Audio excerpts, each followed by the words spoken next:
ও আমার গোলামেরা, ওই আযাবকে ভয় করো যে আযাব যখন আমি জমিনের বুকে পাঠাই শুধু জালেমদেরকেই মারি না, আলেমদেরকেও মারি।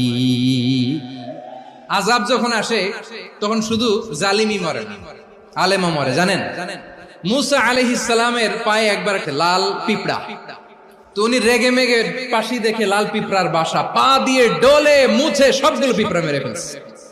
এই ঘটনাটা আল্লাহ ঘটিয়েছেন এজন্য মুসা আলাইহিস সালাম ছিলেন কালিমুল্লাহ, সরাসরি আল্লাহর সাথে কথা বলতেন। তিনি আল্লাহকে জিজ্ঞেস করেছিলেন, আল্লাহ তুমি যখন কোন জনপদে আযাব পাঠাও, শাস্তি দাও, ওখানকার শুধু জালেমরাই তো মরে না, ভালো মানুষগুলাও মরে, তো আযাব দিবা মুশরিকদের উপর দিবা, অবাধ্যদের উপর দিবা, ভালো মানুষগুলোরে মারো কেন?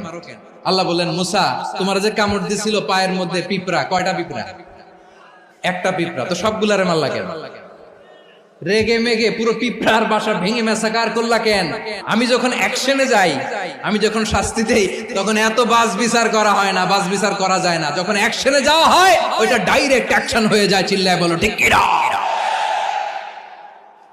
এজন্য আমাদের বাঁচার জন্য হলে ওই পাপ থামাতে হবে, এই শয়তানের অট্টহাসি থামাতে হবে, অন্যায় অপরাধ সমাজ থেকে আমাদের থামাতে হবে। কারণ আযাব আসলে ওরাও মরবে, আমরাও মরব। একটা জাহাজ 2 তলা, আপনি আছেন 2য় তলায়, নিচের তলার কিছু লোক জাহাজের তলা ছিদ্র করতে আরম্ভ করছে। কি ছিদ্র করতেছে? আচ্ছা, জাহাজের তলা ছিদ্র করলে তলা দিয়ে কি ঢুকে? এখন আপনি যদি বলেন আমার কি, আমি তো 2 তলায়, আমি তো ভালো আছি, ওরা ছিদ্র করে ওরা মরবে, আসলে কি শুধু ওরা মরবে?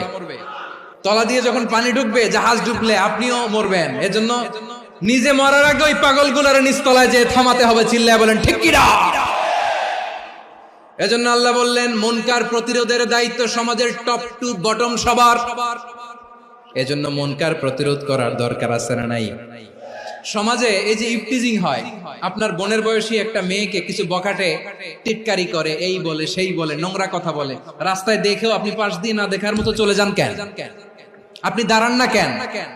আপনি দাঁড়ালেই তো থেমে যাবে, কারণ সত্যের যে শক্তি তার সামনে মিথ্যা মুখ থুবড়ে পড়ে। আপনার সামনেও কিছুই না, নাথিং। আপনি দাঁড়ান, ওকে প্রশ্ন করেন যে আমার বোনকে তুমি ডিস্টার্ব করো কেন? আপনাকে দেখে আরো 5 জন দাঁড়াবে, 5 জনকে দেখে আরো 10 জন দাঁড়াবে। আমাদের নীরবতা আর আমাদের নিশ্চুপ থাকাই জালিমদেরকে আরো শক্তিশালী জালিম বানিয়েছে।